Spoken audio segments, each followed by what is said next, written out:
जय श्री राधे कृष्ण।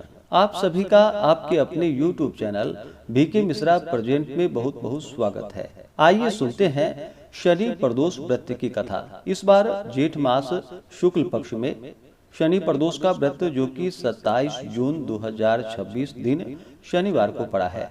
जब भी शनिवार के दिन प्रदोष का व्रत पड़ता है तो इसे शनि प्रदोष व्रत के नाम से जाना जाता है। इसे धारण करने से संतान इच्छुक भक्तों को संतान लाभ की प्राप्ति होती है। प्रदोष का व्रत प्रत्येक माह के कृष्ण पक्ष और शुक्ल पक्ष की त्रयोदशी तिथि के दिन जब भी प्रदोष काल का समय प्राप्त होता है उस दिन यह व्रत को धारण किया जाता है। इसे धारण करने से 100 गायों को दान करने के समान पुण्य फलों की प्राप्ति होती है। व्यक्ति के सभी प्रकार के दुख और कष्ट दूर होते हैं तथा सभी प्रकार के सुख और समृद्धि की प्राप्ति होती है। तो आइए सुनते हैं शनि प्रदोष व्रत की कथा। तो बोलिए प्रेम से भगवान भोलेनाथ की जय, माता पार्वती की जय, सर्व देवी देवता की जय। शनि प्रदोष व्रत कथा के अनुसार एक बार गर्गाचार्य जी ने कहा कि हे महामते, आपने शिव शंकर को प्रसन्न करने हेतु समस्त प्रदोष व्रत का वर्णन किया। अब हम शनि प्रदोष व्रत की विधि सुनने की इच्छा रखते हैं, सो कृपा करके सुनाइए। सूत जी बोले कि हे ऋषियों, निश्चित रूप से आपका शिव पार्वती के चरणों में अत्यंत प्रेम है। मैं आपको शनि त्रयोदशी के व्रत की विधि बतलाता हूँ, सो ध्यान से सुनिए। प्राचीन कथा है कि एक निर्धन ब्राह्मण की स्त्री दरिद्रता से दुखी हो सांडिल्य ऋषि के पास जाकर बोली कि हे महामुनि, मैं अत्यंत दुखी हूँ, मेरा दुख निवारण का उपाय बतलाइए। मेरे दोनों पुत्र आपकी शरण में हैं। मेरे ज्येष्ठ पुत्र का नाम धर्म है जो कि राजपुत्र है, और लघु पुत्र का नाम शुचिव्रत है। हम दरिद्री हैं, आप ही हमारा उद्धार कर सकते हैं। इतनी बात सुनकर ऋषि ने शिव प्रदोष व्रत करने के लिए कहा। कुछ समय पश्चात प्रदोष व्रत आया। तीनों ने व्रत का संकल्प लिया।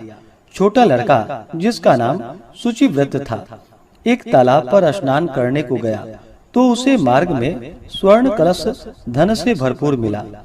उसको लेकर वह अपने घर आया। प्रसन्न हो माता ने कहा, यह धन मार्ग में प्राप्त हुआ है। माता ने धन देखकर शिव महिमा का वर्णन किया। राजपुत्र को अपने पास बुलाकर बोली कि देखो पुत्र, यह धन हमें शिवजी की कृपा से प्राप्त हुआ है, अतः प्रसाद के रूप में तुम दोनों पुत्र आधा आधा बांट लो। माता का वचन सुनकर राजपुत्र ने शिव पार्वती का ध्यान किया और बोला कि हे माता, हे पूज्या, यह धन आपके पुत्र का ही है, मैं इसका अधिकारी नहीं हूँ। मुझे शंकर भगवान और पार्वती माता जब देंगे तब लूंगा। इतना कहकर राजपुत्र शंकर जी की पूजा में लग गया। एक दिन दोनों भाइयों का प्रदेश भ्रमण का विचार हुआ। वहाँ अनेक गंधर्व कन्याओं को क्रीड़ा करते हुए देखकर शुचिव्रत ने कहा कि भैया, अब हमें इसके आगे नहीं जाना है। इतना कहकर शुचिव्रत उसी स्थान पर बैठ गया, परंतु राजपुत्र अकेले ही स्त्रियों के बीच जा पहुंचा। वहाँ एक अति सुंदर स्त्री राजकुमार को देखकर मोहित हो गई और राजपुत्र के पास पहुंचकर अपनी सखियों से कहने लगी कि हे सखियों, इस वन के समीप ही जो दूसरा वन है तुम वहाँ जाकर देखो, भांति भांति के पुष्प खिले हैं, बड़ा सुहावना समय है, उनकी शोभा देख कर आओ। मैं यहाँ बैठती हूँ, मेरे पैर में बहुत ही पीड़ा है। ये सुनकर सब सखी दूसरे वन में चली गई। वह सुंदरी राजकुमार की ओर देखती रही। इधर राजकुमार भी उसे निहारने लगा। युवती बोली, आप कहाँ रहते हैं? वन में कैसे पधारे? किस राजा के पुत्र हैं? आपका क्या नाम है? राजकुमार बोला कि मैं विदर्भ नरेश का पुत्र हूँ, आप अपना परिचय दीजिए। युवती बोली कि मैं विदर्भवीक नामक गंधर्व की पुत्री हूँ, मेरा नाम अंशुमती है। मैंने आपकी मनस्थिति को जान लिया है कि आप मुझ पर मोहित हैं। विधाता ने हमारा तुम्हारा संयोग मिलाया है। युवती ने मोतियों का हार राजकुमार के गले में डाल दिया। राजकुमार हार स्वीकार करते हुए बोला कि हे भद्रे, मैंने आपका प्रेमोपहार स्वीकार कर लिया है, परंतु मैं निर्धन हूँ। राजकुमार के इन वचनों को सुनकर गंधर्व कन्या बोली कि मैं जैसा कह चुकी हूँ वैसा ही करूंगी, अब आप अपने घर जाएं। इतना कहकर गंधर्व कन्या सखियों से जा मिली। घर आकर राजकुमार ने शुचिव्रत को सारा वृतांत सुनाया। जब तीसरा दिन आया, वह राजपुत्र शुचिव्रत को लेकर उसी वन में जा पहुंचा। वही गंधर्वराज अपनी कन्या को लेकर आ पहुँचे। इन दोनों राजकुमारों को देख आसन देकर कहा कि मैं कैलाश पर गया था। वहाँ शंकर जी ने मुझसे कहा कि धर्मगुप्त नाम का राजपुत्र है, जो इस समय राज्य विहीन और निर्धन है, मेरा परम भक्त है। हे गंधर्वराज, तुम उसकी सहायता करो। मैं महादेव जी की आज्ञा से इस कन्या को आपके पास लाया हूँ, आप इसका निर्वाह करें। मैं आपकी सहायता कर राजगद्दी पर बिठा दूंगा। इस प्रकार कहकर गंधर्वराज ने कन्या का विधिवत विवाह कर दिया। विशेष धन और सुंदर गंधर्व कन्या को पाकर राजकुमार अति प्रसन्न हुआ। भगवत कृपा से अपने शत्रुओं का दमन करके राज्य का सुख भोगने लगा। इस प्रकार से जो भी भक्त सच्ची श्रद्धा के साथ, नियम और निष्ठा के साथ प्रदोष का व्रत धारण करते हैं, तो भगवान शिव जी अपने भक्तों के सभी प्रकार के मनोरथ की सिद्धि करते हैं। तो बोलिए प्रेम से भगवान भोलेनाथ की जय, माता पार्वती की जय, सर्वदेवी देवता की जय। मास शुक्ल पक्ष वर्ष 2026 में इस बार जो कि प्रदोष का व्रत 27 जून 2026 दिन शनिवार को पड़ा है। इस बार शनिवार के दिन प्रदोष का व्रत पड़ा है। जब भी शनिवार के दिन प्रदोष का व्रत पड़ता है तो इसे शनि प्रदोष व्रत के नाम से जाना जाता है और इसे धारण करने से संतान इच्छुक भक्तों को संतान लाभ की प्राप्ति होती है। जेठ मास शुक्ल पक्ष की त्रयोदशी तिथि प्रारंभ समय जो कि 26 जून 2026 दिन शुक्रवार रात्रि 10:24 और त्रयोदशी तिथि की जो समाप्ति है वह 27 जून 2026 दिन शनिवार रात्रि 12:44 पे त्रयोदशी तिथि की समाप्ति है। तो प्रदोष व्यापनी के अनुसार 27 जून को व्रत है। 27 जून को ब्रह्म मुहूर्त का समय सुबह 3:31 से सुबह 4:19 तक होगा। सूर्योदय का समय सुबह 5:09, सूर्यास्त शाम 6:52 होगा।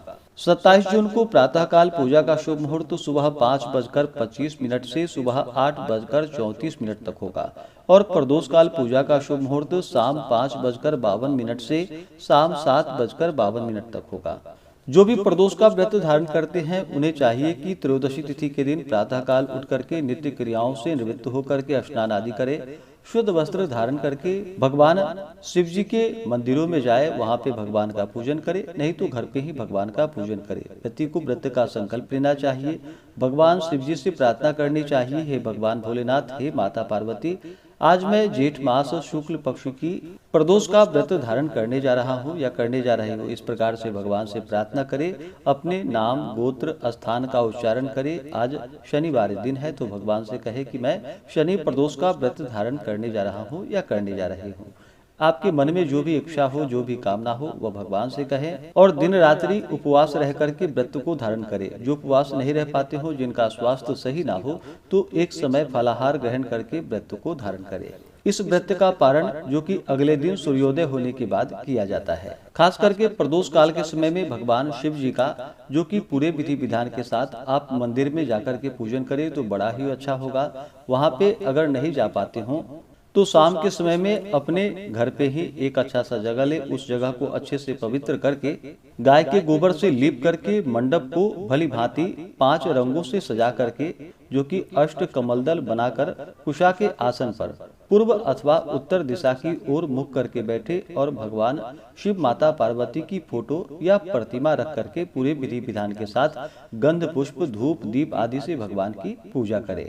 भगवान का जल से अभिषेक करे, पंचामृत से अभिषेक करे, शुद्ध गंगा जल से अभिषेक करे, भगवान शिव जी को सफेद वस्त्र या पीला वस्त्र अर्पित करे, यज्ञोपवीत चढ़ाएं, जल से आचमनी करवाएं, फिर अक्षत, चंदन, पुष्प, पुष्पों की माला अर्पित करें। भगवान शिव जी को विशेष करके श्वेत पुष्प यानी कि फूल, सफेद रंग का फूल भगवान को अर्पित करें। कनेल का फूल मिल सके तो कनेर का फूल भगवान को अर्पित करें। कमल का फूल मिल सके तो यह और भी ज्यादा पुण्य फलदायी होता है। कमल का पुष्प भगवान को अर्पित करें। जो भी अपनी श्रद्धा और सामर्थ्य के अनुसार भगवान को अनेकों प्रकार के पुष्प अर्पित करें। फिर भगवान को बेलपत्र, धतूरा, शमी पत्र आदि अर्पित करें। उसके बाद तुलसी मंजरी चढ़ाए। फिर भगवान को धूप और दीप दिखा करके अनेक प्रकार का नैवेद्य अर्पित करें। अभी के मौसम में जो भी ऋतु फल प्राप्त हो या दूध से बने हुए वस्तु हो उसका भगवान को भोग लगाए। जल से आचमनी करवाए। मुख शुद्धि के लिए पान पत्र, सुपारी, लौंग, इलायची के साथ में अर्पित करे। द्रव्य दक्षिणा चढ़ाएं। इसके बाद प्रदोष व्रत का कथा श्रवण करे। भगवान शिव जी के अस्तोत्र, चालीसा आदि का पाठ या श्रवण करे और फिर भगवान की आरती, निराजन आदि करे। भगवान से क्षमा प्रार्थना करे। इस प्रकार करने से भगवान शिव जी अपने भक्तों पर अति प्रसन्न होते हैं। अपने भक्तों के सभी प्रकार के दुख और कष्टों को दूर कर देते हैं तथा भगवान शिव जी की जब कृपा हो तो सभी प्रकार के सुख और समृद्धि की प्राप्ति होती है। व्रती को व्रत के दौरान शुद्ध और सात्विकता का पालन करना चाहिए। ब्रह्मचर्य का पालन करना चाहिए। किसी के ऊपर क्रोध नहीं करनी चाहिए। नशीले पदार्थों का, तामसिक वस्तुओं का प्रयोग बिल्कुल भी ना करें।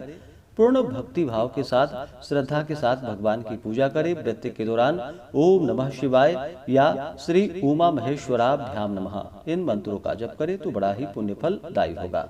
तो आशा करता हूँ कि यह जानकारी आपको अच्छा लगा हो। इसी प्रकार से ज्ञानवर्धक जानकारियाँ प्राप्त करते रहने के लिए, व्रत पूजा के बारे में जानने के लिए, कथा को सुनने के लिए चैनल पे अगर आप पहली बार आए हैं तो चैनल को लाल बटन दबा करके सब्सक्राइब करें। साथ में बेल आइकन घंटी को दबाएं ताकि आने वाली वीडियो का नोटिफिकेशन आपको समय से मिलता रहे। वीडियो को लाइक करें, शेयर करें। सुखी रहें और स्वस्थ रहें। जय श्री राधे कृष्ण। धन्यवाद।